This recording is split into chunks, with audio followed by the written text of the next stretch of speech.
Bienvenue à tous pour cette reprise d'après-midi tôt, 13h30.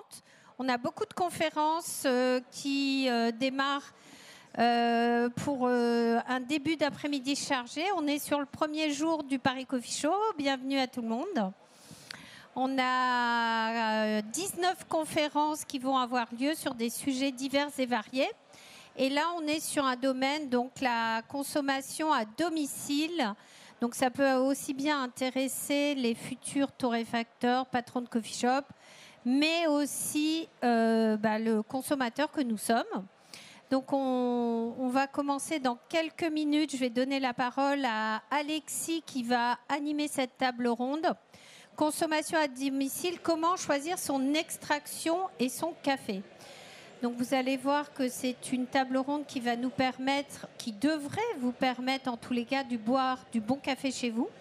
Je pense que ça va parler machine aussi, puisque l'extraction, qui dit extraction, dit machine.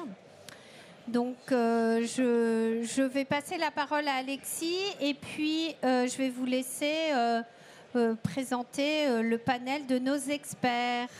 Tiens Marine. Eh ben, merci Marie-Hélène. Du coup, comme annoncé, on est vraiment sur la tendance café de consommation à la maison.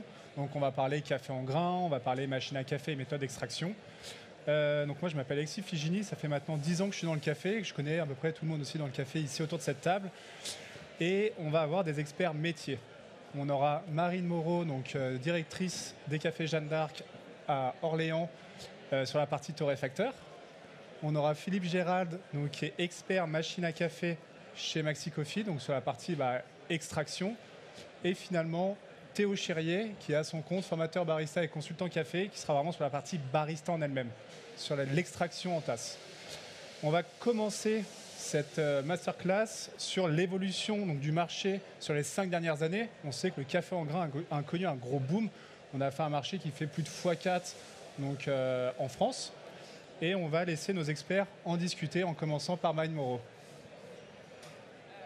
Alors aujourd'hui sur le café, effectivement, on a eu plusieurs tendances en post-Covid, parce que c'est intéressant de voir l'analyse de ce qui s'est passé après le Covid. On a eu une grosse tendance qui s'est dégagée avec une popularisation aussi de la machine et du broyeur après le Covid, et on a vu arriver le grain, enfin les acheteurs de grains qui sont arrivés dans nos établissements, et on a vraiment eu ce vent qui s'est mis en place avec une quête de qualité. Donc, pendant 2 ans, on avait vraiment du bio, des vraies réclamations sur du bio, sur de la traçabilité, donc on s'est dit super parce que c'était très très sain et très très bon pour la filière. Là, depuis la guerre en Ukraine, on a aussi une tendance qui est moins favorable, on va dire, et puis qui est plutôt liée à une quête du prix, parce que comme tout le monde, les consommateurs regardent leur panier moyen et regardent un petit peu ce qu'ils achètent. Donc là, on voit une tendance à baisser un petit peu en qualité et en gamme. Donc on a des gros volumes qui se mettent en place sur des cafés un peu moins chers. Et aussi une approche qui évolue, c'est qu'aujourd'hui on a des clients qui arrivent à avoir des machines qui sont accessibles. On ne va pas se mentir, un broyeur, c'était à l'époque, il y a quelques années, c'était un vrai investissement. On mettait 500-600 € sur un broyeur. Aujourd'hui, on en trouve à 250-300 €, ce qui est encore un bel investissement. Mais du coup, ça s'explique beaucoup plus et puis ça se rentabilise beaucoup plus. Et là, on va arriver à une clientèle qui a une approche sur le café, plutôt de café assez fort. En gros, c'est nos ex-Nespresso là, qui sortent de la capsule gentiment et qui arrivent, oui, moi je voudrais du café noir, du 10, etc. Donc bon, ok. Donc c'est comment nous, on va leur faire amener, leur faire découvrir et répondre à ce besoin-là. Et je pense que ça, c'est une chose qu'il faut qu'on apprenne en tant que revendeur de café, c'est aussi de comprendre que notre consommateur, il n'est pas forcément habitué tout de suite à du café de spécialité, un peu acide, avec des notes très florales, etc. Non, le consommateur qui sort de chez Nespresso, j'ai rien contre Nespresso, mais forcément il a une habitude de consommation qui est plutôt liée à la machine du matin ou très puissante, etc. Donc il faut aussi que nous on soit un petit peu tolérants dans ce qu'on accepte ce qu'on leur met à disposition, parce que c'est vraiment leur demande première. Après, charge à nous de leur faire découvrir autre chose et de monter sur des cafés avec plus de palettes aromatiques ou un petit peu plus pointues. Mais voilà, aujourd'hui, les consommateurs qu'on voit arriver, ce sont ceux-là. On a aussi des tendances qui sont un peu chahutées parce qu'on a un acteur qu'on voulait voir disparaître, en tout cas pour la partie écologique, j'ai envie de dire, c'est la capsule. Et on s'aperçoit que la capsule, ça revient un petit peu. Donc attention quand même, parce qu'on a une tendance de réachat sur de la capsule. On avait vraiment une très, très, très grosse décroissance. Et puis là, ça revient un peu, parce qu'on a aussi cette facilité d'usage. On a besoin aujourd'hui, on a essayé de placer le slow coffee beaucoup. On a eu une grosse tendance slow coffee post-Covid. Et puis, le slow coffee, c'est chouette, mais c'est pas forcément toujours très usuel le matin quand on a besoin d'être un peu rapide, etc. Donc, on voit se mettre en place dans les foyers des doubles équipements, de plus en plus. Ouais, c'est ce que les industriels appellent le par de tasse. En fait, même si on a, l'année dernière, il y a eu à peu près 800 000 machines auto vendues en France. C'était le gros boom après le Covid. Enfin, avec le Covid, pour avoir un meilleur café au domicile, pour remplacer l'espresso qu'on retrouve au travail. Mais même si ce chiffre commence à aplatir, ça reste le segment qui est le plus en croissance. Mais il y a toujours énormément de machines monodoses qui sont vendues en France. On est sur du 1 million, on est sur du 1,7 million, voire plus que ça, dépendant des chiffres qu'on lit. Et c'est cet problème, entre guillemets, d'avoir toujours des personnes qui reviennent sur des capsules, parce qu'il y a une part de facilité dans tout ça. Il y a une part de facilité, il y a une part de facilité de compréhension de ce qu'on est en train d'acheter, que monsieur peut avoir une café qui est différente de madame. Il faut accompagner les clients sur l'achat de machines et de café pour leur expliquer que ça, c'est possible avec les différents équipements qu'ils peuvent avoir. Aujourd'hui, en plus, dans les foyers, on a souvent des disparités entre l'homme et la femme. Parce que, oui, madame va souvent préférer un café plutôt doux et monsieur, le café fort. On est bien dans les standards, dans les clichés, je veux dire. Mais du coup, on a ce besoin de double broyeur ou double moulin. Et ça, financièrement, c'est pas toujours faisable. On n'a pas des cuisines à rallonge où on peut se permettre d'avoir X équipements. Alors, il y a des réponses qui sont en train d'être mises en place chez DeLonghi, notamment. Mais c'est vrai que ça commence à être une vraie réponse. Et ça, il faut le comprendre comme une vraie complexité pour le client. Aujourd'hui, on va pouvoir expliquer sur un broyeur qu'il y a une trappe, par exemple, de café moulu qui va permettre de faire le café plutôt doux, par exemple, et puis le café usuel qui va être un café un peu plus fort. C'est vrai qu'aujourd'hui, nous, il faut qu'on s'adapte à l'équipement qui existe sur le marché, alors que ce soit DeLonghi ou d'autres marques, mais on a souvent, il n'y a que très peu de machines qui vont proposer comme ça des doubles bacs, et du coup, il faut qu'on arrive à trouver des petites réponses ou des alternatives, parce que ça, c'est une vraie problématique dans les foyers, en fait. Si je peux rebondir quand même sur cette consommation des 5 dernières années qui ont évolué. On a pu voir, enfin déjà, là on parle du salon Paris Coffee Show et Paris Café Festilexia. On peut voir que quand même sur les 5 dernières années, il y a eu une fréquentation qui a clairement explosé. Donc en gros, il y a aussi un intérêt pour, je pense, le café de manière globale qui a quand même bien évolué. Aujourd'hui, et tu le disais Marine avec brio, c'est qu'il y a eu une explosion du café filtre post-Covid où les gens ont reconsidéré, ils avaient du temps, ils pouvaient faire de manière plus précise leur café, comprendre un petit peu ce qu'ils buvaient aussi. Il y a eu cet intérêt aussi pour les origines, la compréhension de l'aromatique, des différentes saveurs, de l'intensité du café. Là où effectivement la capsule reste quand même un frein parce que une capsule, elle est déjà préparée, on appuie sur un bouton, on ne peut pas forcément faire de réglage.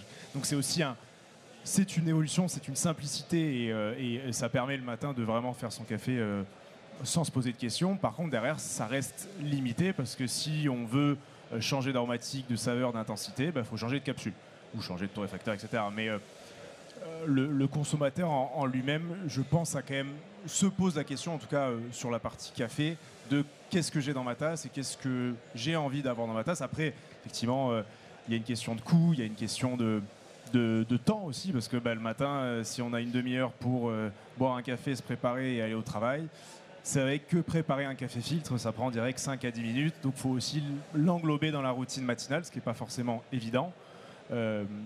Mais je pense que c'est à nous, acteurs professionnels du café, de les accompagner, d'essayer de trouver des solutions. Effectivement, tu l'évoquais avec DeLonghi ou certaines autres marques de machines grand public. Il y a quand même aujourd'hui des machines qui peuvent répondre aux besoins de toute la famille. Oui, tu as dit sur le. Moi, j'aimerais rebondir sur. Tu as dit un consommateur veut savoir ce qu'il est en train de consommer. Mais c'est aussi, il veut prendre un peu plus part aujourd'hui sur ce qu'il est en train de, comment il est en train d'utiliser sa machine, les paramètres qu'il est en train d'utiliser sur sa machine. Et c'est pour ça le semi-explosion qu'on voit maintenant avec les machines combinées, c'est machines expresso avec broyeur sur le côté. Donc on a toujours le porte-filtre, ce qu'on voit chez les spécialistas, chez DeLonghi et sur le marque Sage. C'est un segment qui a peut-être le segment de machine qui a le plus de croissance en France. C'est assez hallucinant. Et c'est des clients qu'on a, c'est une typologie de clients, une typologie de consommateurs café qui a envie de prendre plus de part dans sa préparation. Et c'est peut-être quelqu'un qui a envie de se faire comme un barista, mais il a envie de savoir, c'est cette personne-là qui était peut-être sur un expresso broyeur dans le passé et qui a envie de savoir plus, d'avoir plus part sur sa chose. Juste pour revenir sur ça, il y a aussi, et je le remarquais déjà tout à l'heure, mais je pense que dans l'imaginaire collectif, un café qui sort d'un porte-filtre est meilleur qu'un café qui sort d'une capsule ou d'un espresso broyeur. Alors, j'ai pas la réponse à ça, hein, mais je pense qu'il y a ce côté où, en restauration de manière globale, un café qui sort d'une machine à expresso va être plus rond, plus corpulent, etc. Donc on se dit que si on a ça dans un restaurant, peut-être qu'en prenant ce genre de matériel, on aura ça à la maison aussi. Donc il y a la manipulation, mais il y a aussi, je pense, cette idée de on a un porte-filtre, donc le café sera meilleur.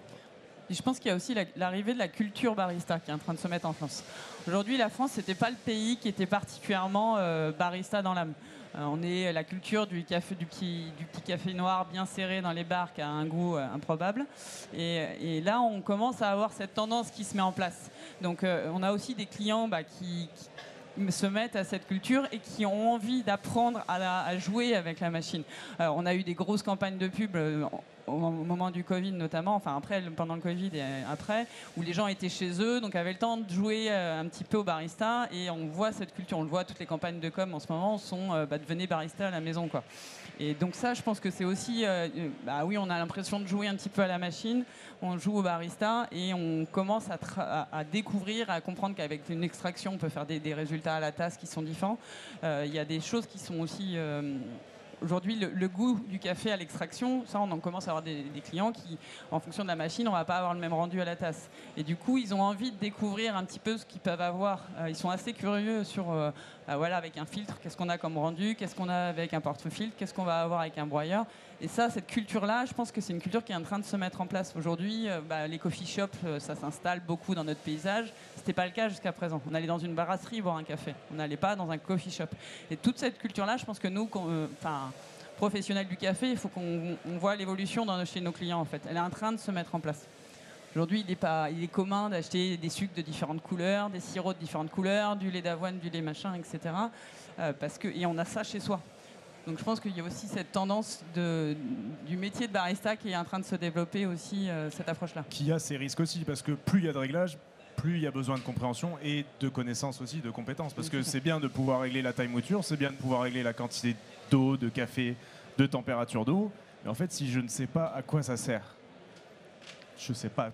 In fine, en fait, je vais prendre 15 cafés différents, je vais régler un peu n'importe comment, et dans ma tasse, j'aurai quelque chose qui ressemble à du café.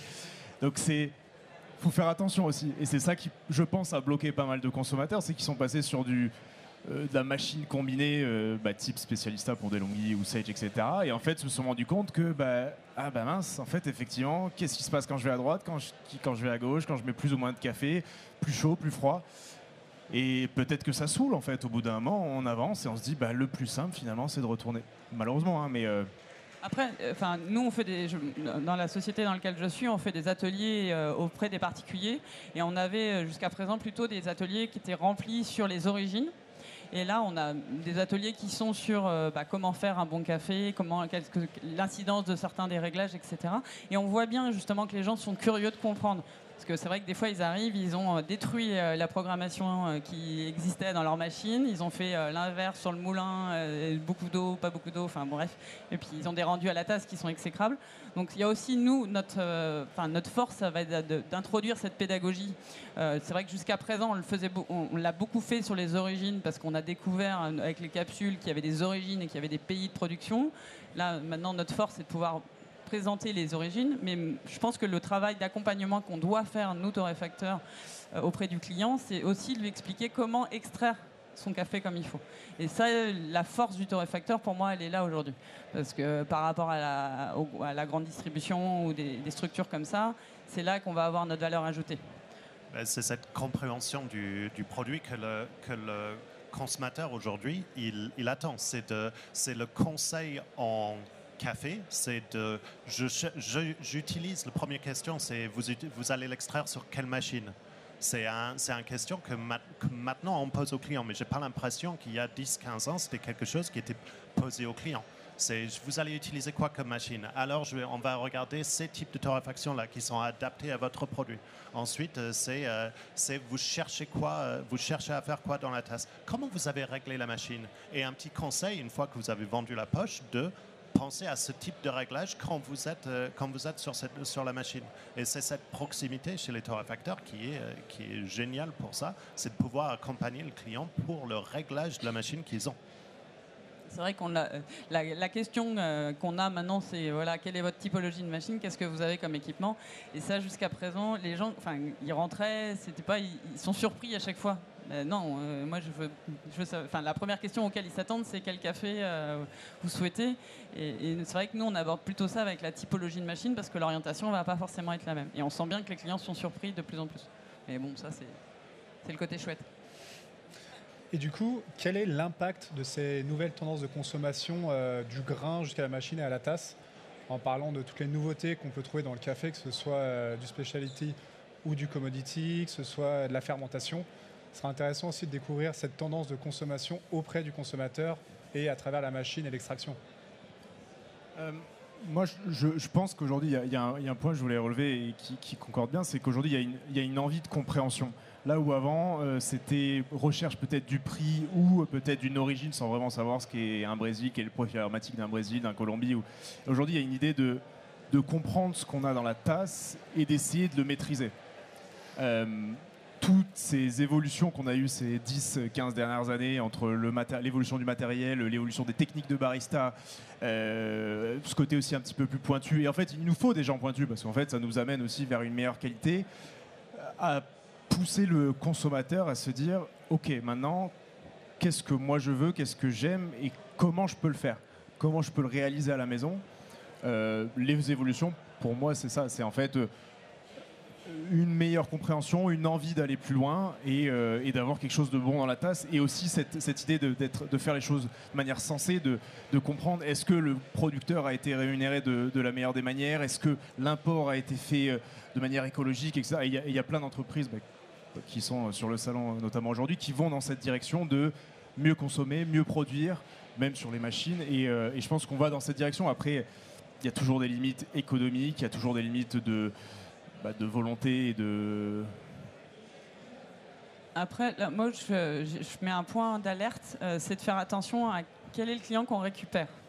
Qu'est-ce qu'il avait avant comme équipement, qu'est-ce qu'il connaissait et quelle était sa palette aromatique. Enfin, quand on connaît un peu nos métiers, on sait assez vite, en fonction de l'équipement, ce qu'ils pouvaient connaître, et de faire attention à ce qu'on leur propose en face. Parce qu'on a eu à un moment une tendance de l'hyperacide là, qui est avec le slow coffee, qui était intéressante. Enfin, moi j'aime beaucoup, mais parce qu'on a déjà une maîtrise de nos goûts, de nos palais, etc., qu'on est déjà un peu alerte. C'est vrai que des fois, on a voulu proposer des cafés très vifs, très acides à des clients qui arrivaient de la capsule. Ils ne sont absolument pas adorés et pas appréciés. Donc, il faut faire aussi attention à quelle est l'habitude de consommation précédente de notre client. Moi, ça, c'est vraiment le point d'alerte que je mettrais, parce qu'on ne peut pas aborder trop vite une palette aromatique sur laquelle ils ne sont pas habitués. Moi, j'ai des clients qui ont fait des retours en arrière et qui sont partis sur des formats capsules, et ça, c'est super dangereux. Parce que oui, on a voulu leur apporter des nouvelles tendances qui n'étaient pas accessibles encore. enfin, dans le palais en fait. Donc attention à ça, moi c'est vraiment le trait où si on veut les amener vers des cafés plus qualitatifs et à les emmener sur le grain, attention à ne pas être non plus trop brutaux dans nos virages, quoi. Alors progressivement. C'est du progression qu'il faut faire et c'est aussi la progression que les différents fabricants essayent de faire sur l'accompagnement dans la machine de ce qu'on est en train de régler sur la machine.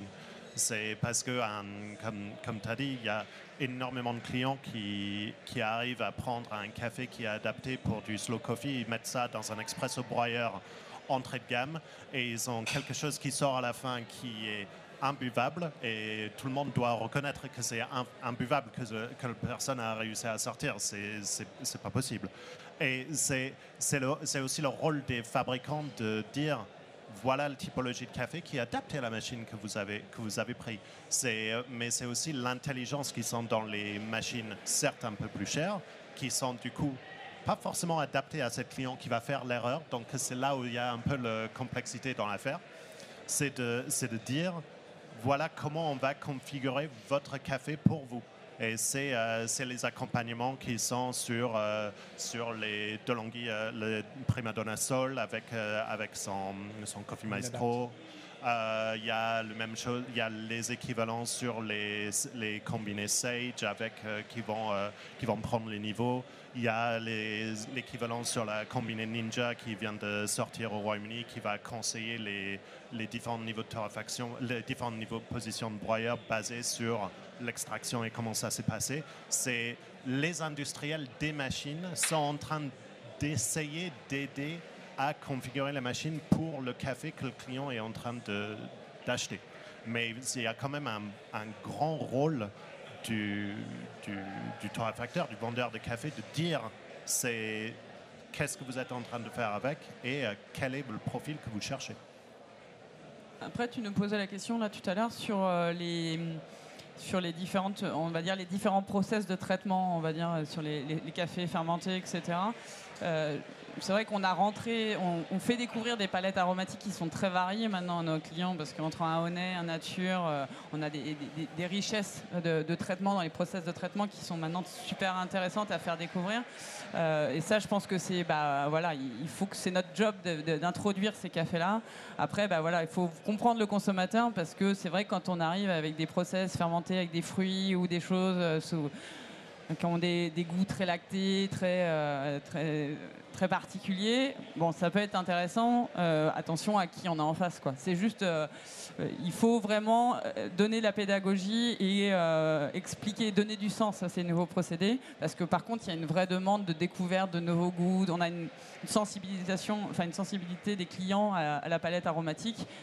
Mais par contre, il faut les expliquer et leur expliquer la typologie de machine. Enfin, sur un barista, tu ne vas pas extraire la même chose sur les mêmes machines, quoi. Mais du coup, qu'est-ce que vous recommanderiez aux clients, aux consommateurs finaux sur vos secteurs? Qu'est-ce qu'il faut regarder au niveau du grain, au niveau de la machine, au niveau de l'extraction? C'est quoi les conseils aujourd'hui à appliquer pour choisir toute la chaîne La première question, ça va être de comprendre le consommateur, enfin, pour moi.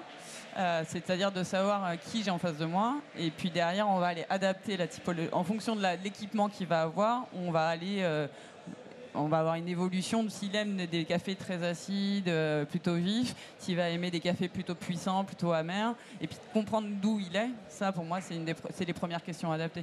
Après, aujourd'hui, on a une variété de café qui est très intéressante. On arrive à avoir des imports de produits très très riches. Donc, charge à nous de faire comprendre ce qu'on fait consommer, quoi. Ce que je remarque aussi, c'est que des fois, le consommateur vraiment très novice ne sait pas quel café il veut et quel café il aime. Et c'est vrai que pour nuancer ce propos des cafés avec des traitements un petit peu dans tous les sens, les anaérobiques, etc., les macérations carboniques, etc., je ne vais pas les appeler les cafés loufoques, mais dans l'idée, on a les cafés de grande conso, celui qu'on va boire tous les jours, entre guillemets. Je vais tirer pas jouer, mais le Brésil, le roman chocolaté, qui, je pense, là, dans la salle, pourrait plaire à tout le monde. Et derrière, on va avoir des... En fait, il faut évoluer, y aller progressivement. Et effectivement, moi, ce que je remarque beaucoup sur du comptoir et sur du particulier, c'est qu'en fait, les gens ne savent pas ce qu'ils aiment. La majorité ne savent pas ce qu'ils aiment. C'est qu'ils ont soit consommé le même café pendant 20 ans, du Grand-Mère, du L'Or, du Carte Noire, etc., pour ne citer aucune marque. ils ont une palette aromatique qui est finalement très restreinte. Je ne vais pas noter les aromatiques de ces cafés-là, mais on les connaît tous. Et les sortir de là et les accompagner vers autre chose, il faut y aller très progressivement. Parce que le café, on en boit tous les jours. C'est notre petit bébé, c'est notre petit moment réconfort. Soit le matin, c'est pour se booster, se dire « yes, vas-y, là, je vais passer une bonne journée ». Ou pas d'ailleurs, si le café est mauvais. Et après, c'est tout au long de la journée. Suivant ce qu'on va consommer, on peut peut-être au travers d'ateliers, ça je trouve ça génial, que ce soit les torréfacteurs, que ce soit même au travers de Maxi Coffee, toutes ces fiches qu'il y a sur internet quand on achète un café, il y a toute une explication pédagogique de vous allez retrouver cette palette aromatique. Ça permet déjà, avant même l'achat, de faire comprendre au consommateur ce qu'il va avoir potentiellement en tasse. Après, quand on ne connaît pas les arômes, ça permet déjà au consommateur de savoir qu'il y a toutes ces choses dans la tasse. Parce que c'est là, faut être réaliste.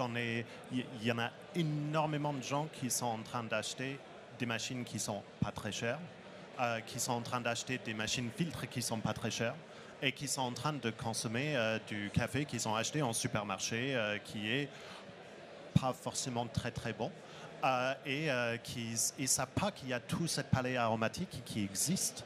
Donc c'est vraiment une étape pédagogique de dire il y a ça c'est dans le café. Mais attention de comment on va le choisir ensemble, parce que souvent pour ces consommateurs-là, une poche de café c'est un investissement. Et si tu n'aimes pas ton café, tu es en train de quand même jeter le restant de la poche. Donc c'est pour beaucoup de personnes, c'est quand même de dire je ne vais pas le jeter. Sortir de cette idée du goût café. Moi, j'exemple avec la glace au café, ça me fait toujours... Pour moi, une glace au café, ça n'a pas de sens. Ça devrait être une glace au café de telle origine ou avec tel process. Parce qu'en fait, on a tellement de... Mais en fait, on a mis dans la tête des gens, je dis on pour ne citer personne, qu'il y avait un goût café. Donc ce côté brûlé, très marqué, avec un petit peu ce côté grillé. Mais comme tu dis, en fait, il faut faire comprendre qu'il y a des aromatiques que non, on ne va pas aromatiser. Alors même si maintenant c'est une des dernières tendances et on va peut-être pas en parler, c'est pas le sujet, mais il y a de l'aromatisation qui se fait dans le traitement, il y a de l'aromatisation qui se fait post-torref aussi. Bonjour la gueule des trémies aussi derrière. Bref, peu importe. Mais ça donne pas envie. Non, c'est pas Après, il faut aussi comprendre quand est-ce que le consommateur il consomme le café. Quand il va à l'hôtel, il n'y a pas de réponse avec du grain et des broyeurs. Aujourd'hui, il y a très peu dans le CHR, c'est encore assez mal mis en place. Quand il va au travail, parce qu'il y en a encore qui vont au travail, eh ben, la machine à café, c'est pas forcément quelque chose de super top. On va être sur le combiné où on appuie sur le bouton. Alors, heureusement, on arrive maintenant à placer sur certaines professions, certaines entreprises, on arrive à faire monter le café, la qualité du café. Mais voilà, ce que la majorité des gens vont consommer, c'est encore un café qui est un peu brûlé, qui n'est pas terrible. Donc, il faut avoir tout ça en tête dans les éléments de ce qu'on propose à notre client, c'est de se dire, OK, qu'est-ce qu'il a, lui, l'habitude en fait. C'est vraiment ça, pour moi, la clé d'entrée. En fait. Oui, c'est de commencer avec du consensuel. C'est de ne pas avoir peur de proposer, comme tu as dit tout à l'heure, le bon grand classique Brésil, gourmand, qui ne va pas forcément froisser des gens. C'est pas une mauvaise chose de proposer des cafés comme ça.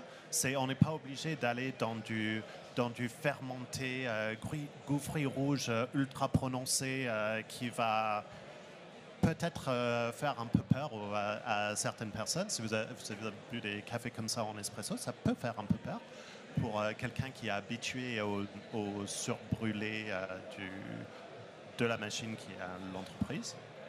Mais ces types de cafés consensuels, il ne faut pas avoir peur à les proposer aux clients. C'est des cafés qui sont les premières marches sur aller plus loin, sur quelque chose de plus intéressant gustativement. Et c'est là qu'il y a un vrai virage pour moi, parce qu'il y a 2-3 ans, sur le même salon, les mêmes échanges, on était parti sur le fait de faire découvrir des nouvelles tendances à nos clients, des choses plutôt assez acides. C'était très moderne, c'était très tendance. Et en fait, bah oui, on voit bien que, OK, nous on aime bien, ça va avec nos palettes aromatiques, on a quand même une sensibilité de palais qui est un peu plus alerte que les autres, on va dire, heureusement d'ailleurs.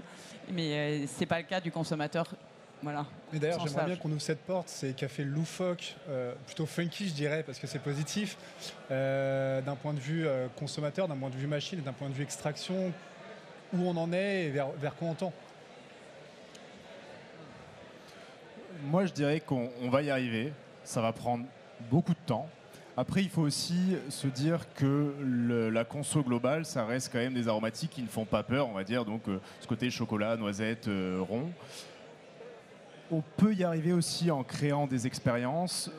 On voit qu'il y a de plus en plus de demandes. Moi, je le vois sur la partie coffee shop où vraiment, aujourd'hui, il y a de la consommation de café filtre. Là où il y a 5-10 ans, c'était perdu parce que je pense... La politique. Le prix a fait que le café filtre revient fort, je trouve aussi. Le prix, et je pense qu'il y avait une vision du café filtre de c'est mamie qui fait ça dans sa cafetière, elle est là depuis 3 jours, il faut mettre du cognac, il faut mettre de la crème, il faut mettre quelque chose dedans parce que c'est imbuvable. Ouais, le barista tatoué barbu, il est passé par là, donc le c'est même Chemex, une les gens question. savent un peu plus ce que c'est. Ouais. Ce qui est drôle, c'est quand le consommateur, quand on lui pose la question de la machine, ah non mais moi j'ai une cafetière filtre quoi. Enfin, on a l'impression qu'il est en train d'annoncer un truc très très sale. Et alors que en fait la tendance elle a quand même été au retour du slow coffee qui est plutôt hyper. Enfin pour nous c'est hyper tendance. Ah non moi j'ai une cafetière filtre.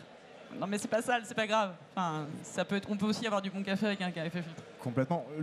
Ces cafés-là ont un profil aromatique qui devrait se boire tout seul. Aujourd'hui, la conso globale reste quand même les boissons lactées. C'est ce qui se vend le mieux, c'est ce qui se vend le plus facilement. Avec l'explosion des boissons végétales, je vous fais pas de dessin là-dessus. Mais du coup, la boisson végétale, l'un de ses inconvénients, c'est que ça a des arômes.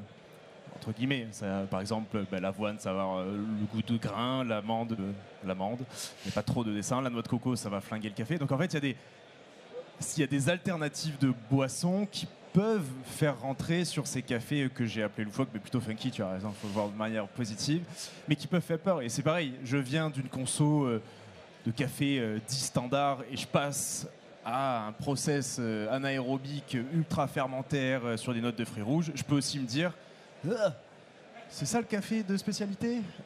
Bah en fait j'en veux pas et là du coup c'est foutu, on l'a perdu ce client. C'est ça, on a souvent cassé la volonté du client de découvrir autre chose parce qu'on l'a amené, enfin faut pas oublier, hein, c'est ce que je disais, mais on est la culture de la brasserie et on a découvert le coffee shop avec Starbucks.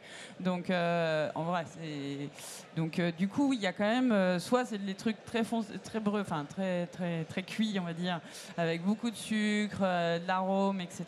Soit c'était du café de brasserie bien serré, bien petit.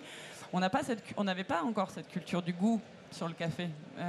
Aujourd'hui, quand on explique à nos clients que le café, c'est comme une tomate, ça a un goût et ça va évoluer en fonction de la saison, il y a des récoltes.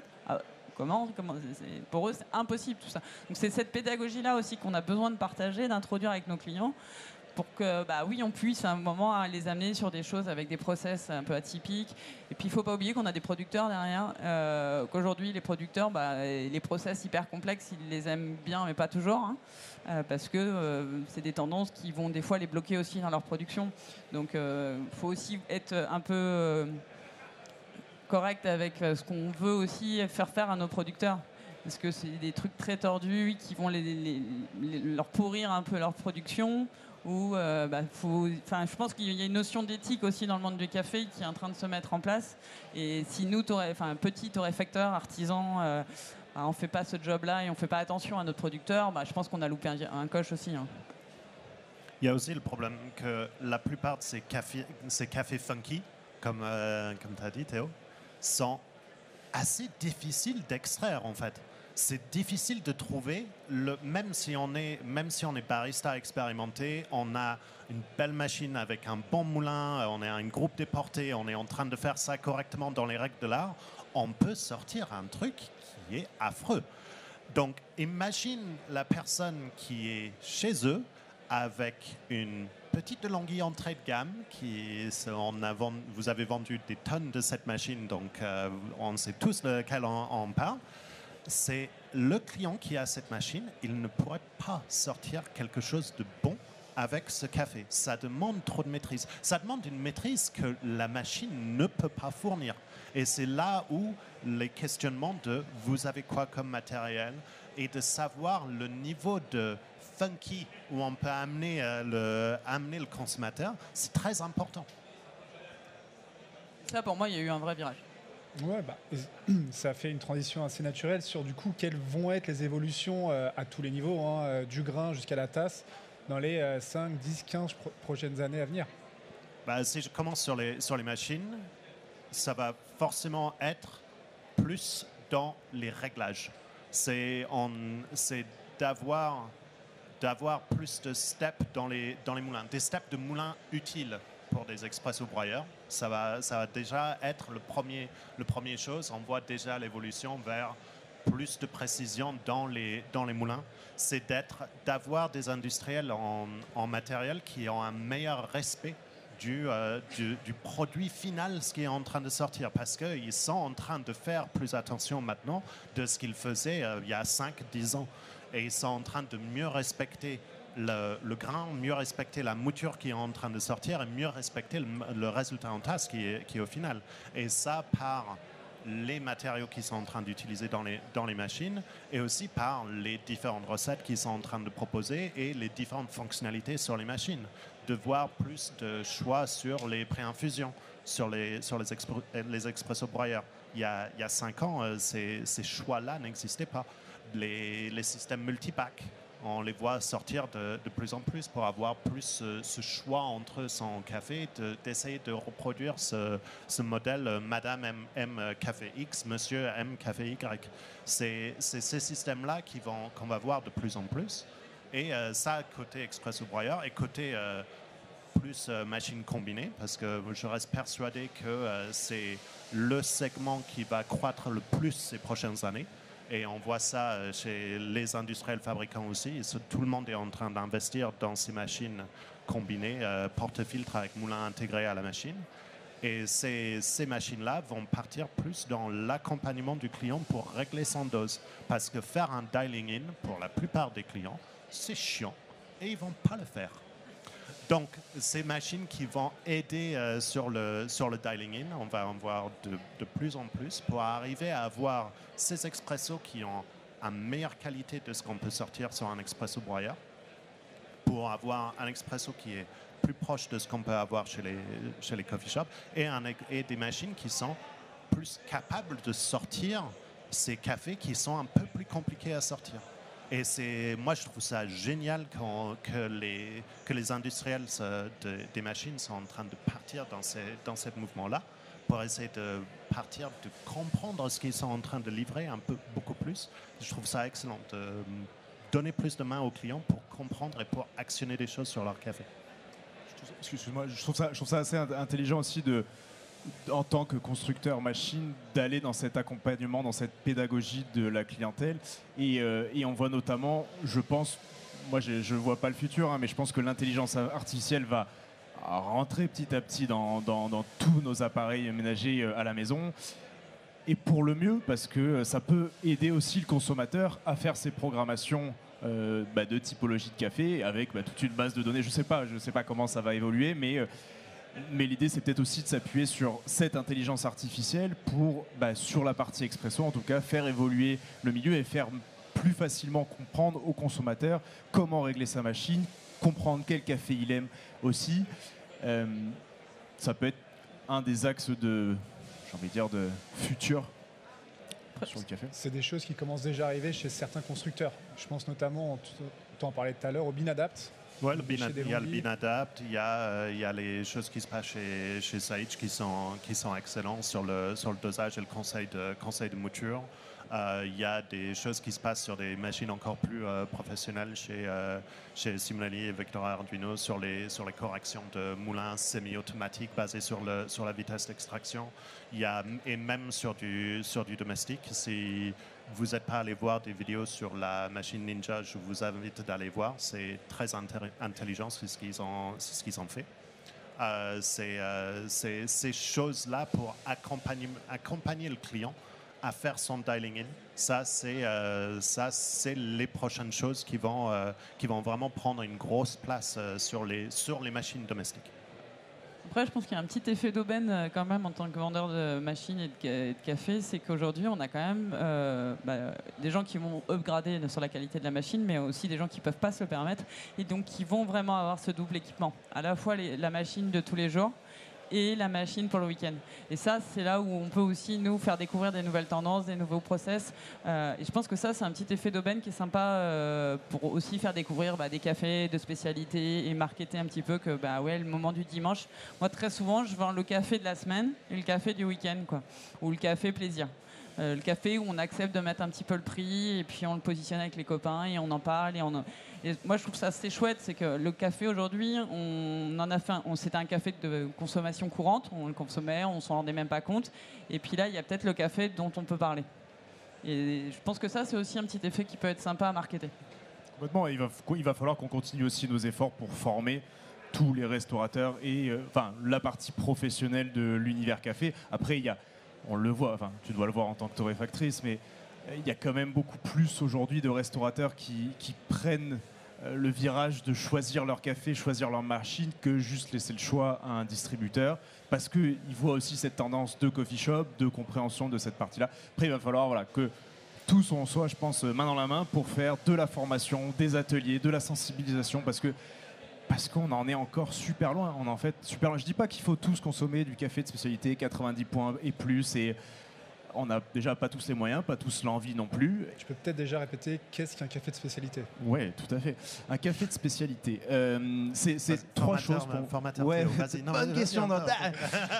Il va y avoir une rémunération juste pour les producteurs, donc au prix, ou en tout cas, donc ça sort en fait du marché global et on va être sur du trading direct. Donc c'est le producteur qui fixe son prix et l'acheteur achète en fonction. Ça va être une qualité café aussi. Alors là, je fais une petite passe décisive à la Specialty Coffee Association, la SCA. Il y a les championnats là-bas, n'hésitez surtout pas à les voir. Et en fait, eux, ils ont créé une fiche de dégustation, c'est normé. On va avoir des Q-graders, des quality graders qui sont des personnes formées et certifiées qui vont noter les cafés, donc déguster puis noter les cafés. Et si le café obtient 80 points ou plus sur 100, au travers de dégustations sur l'acidité, la sucrosité, les défauts en tasse, etc., il va être considéré café de spécialité. Attention, un café à 80 points ne veut pas dire un café exceptionnel. C'est un café dit sans défaut. Les défauts, ça peut être terreux, caoutchouc, merci, etc. Donc il y a plein de choses qui sautent. Et le dernier point sur le café de spécialité, et c'est pas des moindres, c'est la traçabilité. On sait d'où le café vient, par qui il a été produit, comment il a été acheminé, quel process a été utilisé pour retirer la cerise autour du grain, etc., etc., etc. Donc, je ne dis pas buvez tous du café de spécialité, mais déjà, si ça sonne un peu dans votre cœur de mieux rémunérer le producteur, il faut peut-être se tourner vers ça. Si vous êtes des personnes qui aiment le goût, et ça, je voudrais rebondir sur ça, c'est que le café, il y a peut-être 15-20 ans maintenant, c'était deux choses. C'était le côté social, je vais boire un café avec mon copain, machin, très bien. Et le côté, le réveil, la caféine, on a besoin de la dose le matin. Là. Aujourd'hui, il y a cette nouvelle tendance, le goût. On veut avoir un bon café, en fait, lier ces trois, c'est-à-dire partager un bon moment, qui nous réveille, pardon, j'avais le trou de mémoire total, justement, il m'en faut un là, et avec le goût. On le fait, nous, tous naturellement, français avec le vin. Je trouve que c'est un chauvinisme qu'on peut avoir, mais c'est qu'on est tous sommeliers en naissant français, on connaît tous le vin, et partager le vin, on arrive à dire si c'est bon, si c'est pas bon. Bon, vous pouvez me dire non, non, mais si, si, on le fait tous, le café, on le fait pas. On arrive à dire si on aime ou si on n'aime pas, ça, comme sur le café. Oui, c'est pas faux, mais on arrive aussi à dire que oui, ça c'est un bon, oui. Mais cette démarche, on la faisait pas. Enfin, quand on prenait un café, tant pis, il était mauvais, il était mal extrait. Et en plus, et ça, malheureusement pour vous, quand le café est mauvais dans un restaurant, c'est pas le restaurateur qui a fait une bêtise. C'est le torréfacteur. La vision du consommateur, c'est j'ai vu qu'il y avait écrit Richard, le café est pas bon, c'est Café Richard qui est pas bon. Alors qu'il y a peut-être aussi une nuance à apporter sur comment il a été extrait, ce café. C'est sûr. Mais par contre, ce qui est intéressant, et ça on commence à pouvoir le travailler avec les restaurateurs et l'hôtellerie, c'est cette capacité de leur expliquer qu'ils font des super repas, et puis ils terminent leur repas sur quelque chose qui est exécrable. Et donc là, petit à petit, alors c'était pas la culture, hein, mais on arrive aussi chez les professionnels du goût, j'ai envie de dire, à introduire que le café, lui aussi en a un, et que ça serait chouette de finir un repas sur quelque chose qui est bon. Et ça, c'est aussi, je pense qu'on a des vraies tendances aussi à apporter sur les professionnels de la restauration en général, de leur expliquer que peut-être, eux aussi, ils doivent être sensibles à la qualité du café sur lequel ils vont terminer leur repas. Et parce que malgré tout, c'est souvent comme ça qu'on consomme tous un café et qu'on en parle en plus. Donc c'est aussi des vecteurs avec qui il faut qu'on arrive à travailler beaucoup plus et à à mixer un petit peu ces univers-là, parce que tu parlais du vin, effectivement, maintenant il n'y a plus un restaurant qui proposerait un mauvais vin, c'est pas possible, enfin, sauf s'il n'est pas bon, mais par contre, de proposer un café dégueulasse, ça leur pose pas de problème. Et c'est là, je pense que nous, on a un travail aussi en tant que torréfacteur, acteur du métier, de justement entretenir ce goût du café en fin de repas. Et quelles sont les évolutions finalement sur le métier du barista et le métier du torréfacteur sur les années à venir? Alors pour moi c'est un truc où je suis très attaché, mais il faudrait toucher des personnes plus jeunes. Je pense qu'on pourrait diamétralement changer l'univers de restauration et du métier de barista si on crée, et je sais qu'il y a plusieurs écoles qui essayent de le faire, mais une formation française du métier de barista. Si on pouvait commencer à avoir des personnes à 16, 17, 18 ans qui sont déjà baristas, ce qui est le cas en Australie, ce qui est le cas aux États-Unis, on pourrait déjà avoir une évolution sur le métier. Ça, c'est un des premiers points. Après, second point, c'est encore une fois, moi je reviens sur ça, peut-être parce que je suis formateur, mais il faut former le plus de monde et il faut amener les gens à peut-être commencer chez Starbucks. Starbucks, c'est une super école sur le moussage de lait, le latte art, etc. Bon, la qualité café, voilà, mais ça amène quand même les gens vers ce métier, vers cette idée qu'il y a le barman, il y a le mixologue, mais il y a aussi le barista. Parce que, et ça je l'ai remarqué, vous savez que il y a 5 ans de ça, barista, ah ouais, t'es barman, tu fais des cocktails. Non, toujours pas.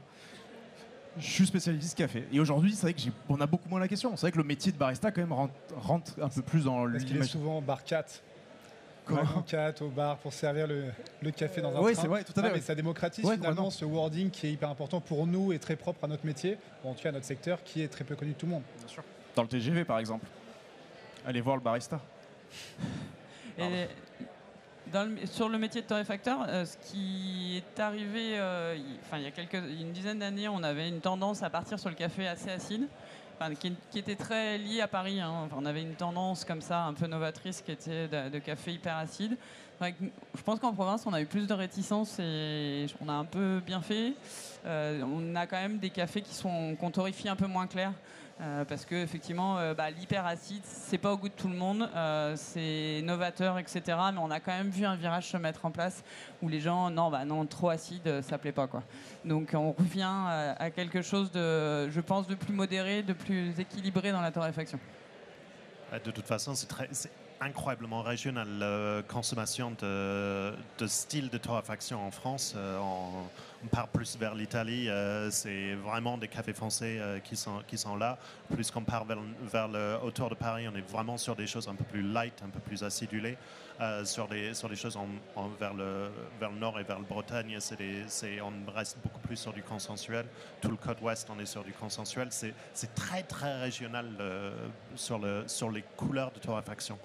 Et il faut accepter le café de son région.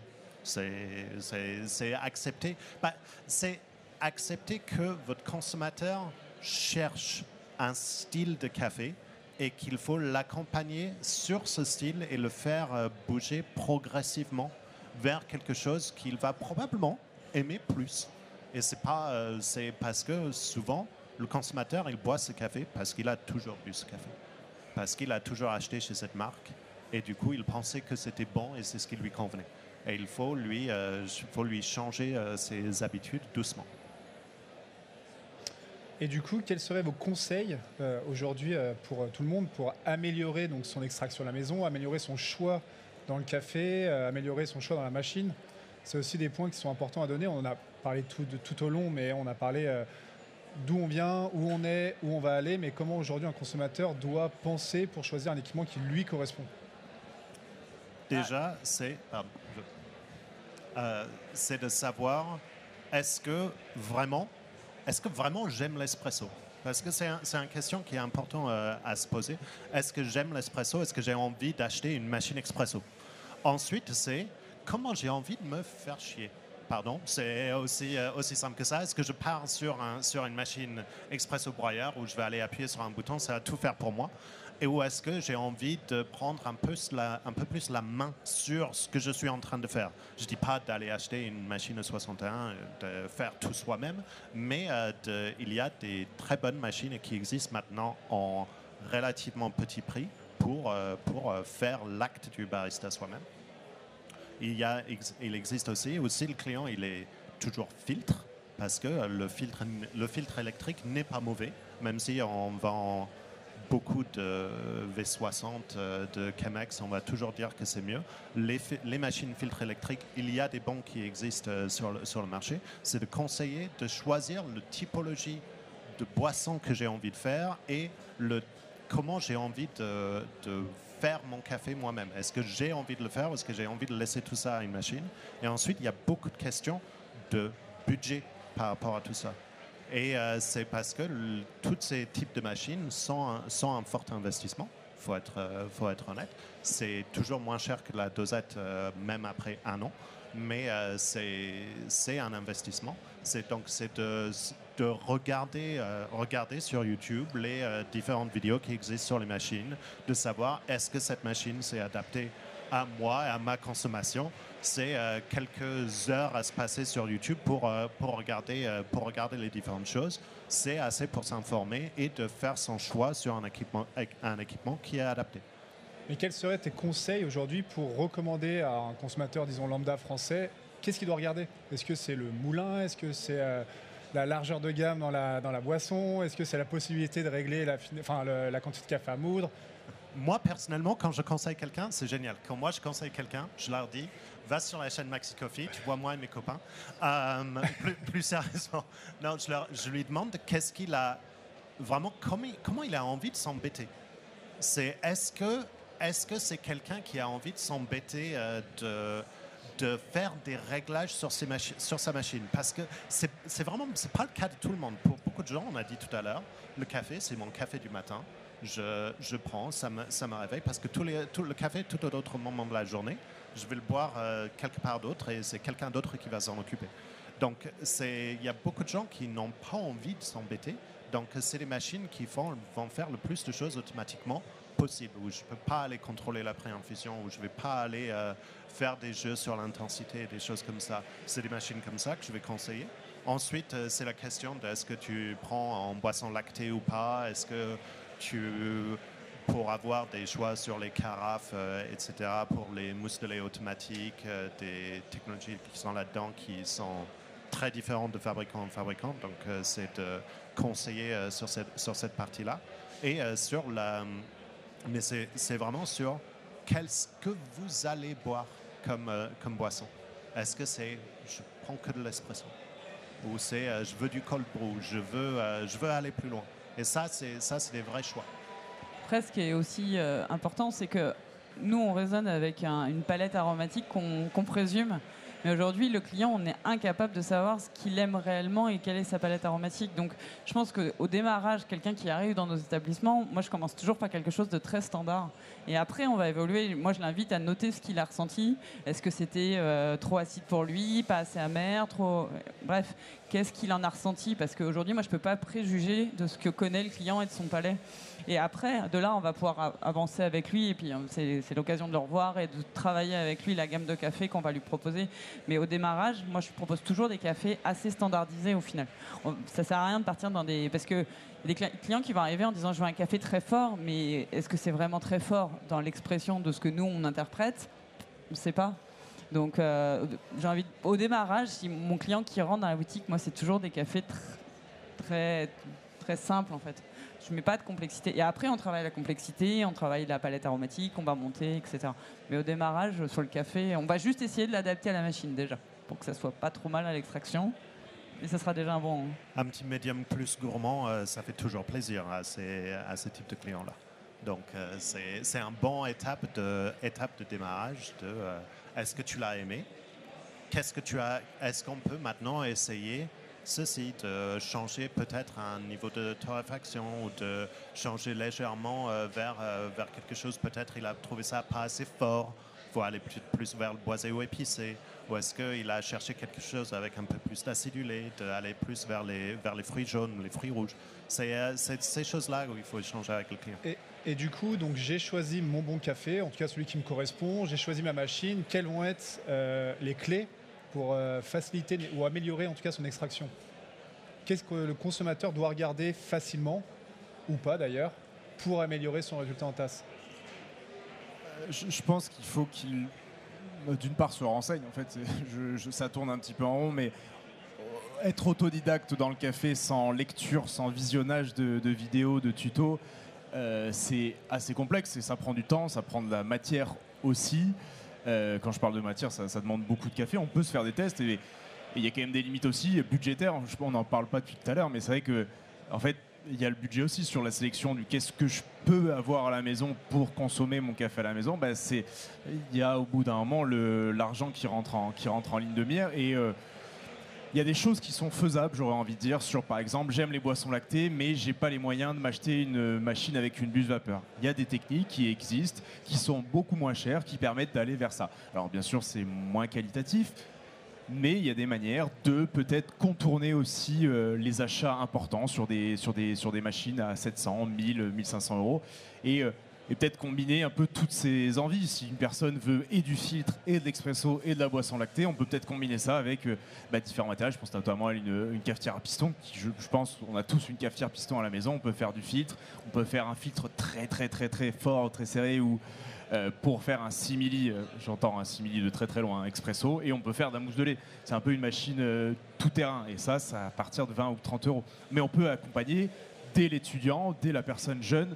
En fait, commencer, encore une fois, moi je reviens sur ça, mais commencer le plus tôt possible. Je dis pas tous consommez votre café, mettez-le dans le biberon et c'est parti, mais plus on commence tôt et plus on a cette idée de oui, il existe en fait toute une palette aromatique, oui, il existe plein de matériel, plus facile aussi de reconsidérer sa consommation. Mais sur l'accompagnement, pour répondre à ta question in fine, se renseigner. Merci pour cette réponse, mais moi j'attendais plus du concret là pour l'audience.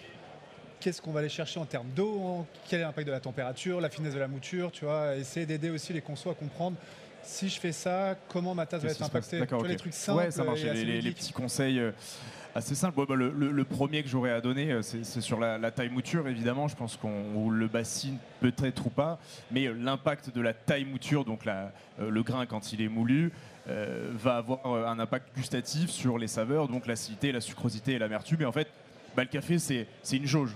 Soit c'est trop grossier, la mouture, et en fait l'eau va se concentrer sur l'extérieur de la graine et on va avoir quelque chose de très acide. Soit c'est trop fin, et à l'inverse, on va avoir quelque chose de trop amer. Donc l'idée, c'est de jouer avec la taille de la mouture pour être en plein milieu, donc cet équilibre entre légère acidité, de la sucrosité, parce que c'est ici la saveur qui nous rassemble, j'ai envie de dire. Naturellement, oui, voilà. Et de l'amertume. Après, voilà, notre tolérance à l'amertume, elle est différente de chacun de nous, ça dépend de ce qu'on consomme, ça dépend aussi combien de temps j'ai consommé du café de grande conso, parce que en fait si je suis habitué à ces cafés très amers, très forts, en fait c'est ça, quand un conso dit je veux un café fort, un café de bonhomme, c'est un café amer avec ce qu'il faut, en général expresso. Donc première chose, faire attention à la taille mouture. Deuxième chose, faire attention à l'eau, ça c'est très simple. Alors ça c'est pareil, est-ce que écologiquement, j'ai pas vraiment envie de dire à pousser vers de la bouteille, mais c'est le plus simple parce qu'en fait c'est régulier. Si je prends de la Volvic par exemple, vous voyez presque tous ici, c'est une eau qui est idéale pour le café, mais ça coûte plus cher évidemment qu'une eau du robinet. C'est des bouteilles plastiques aussi. Aujourd'hui, et là vous pouvez aller voir BVT ou Brita, il existe des solutions pour la maison pour avoir une filtration sur son robinet de sortie. Donc avoir de l'eau pour la conso, pour le nettoyage de ses appareils ménagers, et une eau pour et sa gastronomie et le café. Parce qu'il faut y faire attention. En fait, c'est un paramètre qu'on ne voit pas, mais c'est le ou l'un des plus importants sur la qualité du café. Phrase très simple. Une eau est mauvaise, le café est mauvais. C'est aussi logique que ça. Faites un test chez vous, achetez une épar, achetez une eau déminéralisée, achetez une Volvic, vous faites le même café avec les mêmes paramètres sur ces trois eaux et vous verrez. Et au bout d'un moment, on a cette limite aussi, c'est qu'on peut vous parler pendant des heures et des heures, mais le café, ce qui intéresse aussi, c'est le goût. Donc il faut s'y atteler et il faut goûter. Donc l'eau, la taille mouture, la température de l'eau. Mais après, voilà, c'est toujours pareil. Il faut le matériel adapté. Et il faut comprendre à quoi ça sert. Mais là, j'ai peut-être pas le temps de faire un cours magistral sur chaque paramètre à utiliser. Voilà, je vais m'arrêter là. Eh ben merci. quelque chose à rajouter? Est-ce que vous avez des questions?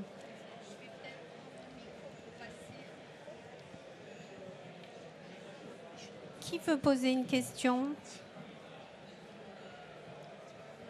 Vous êtes tous clairs sur votre consommation de café à domicile?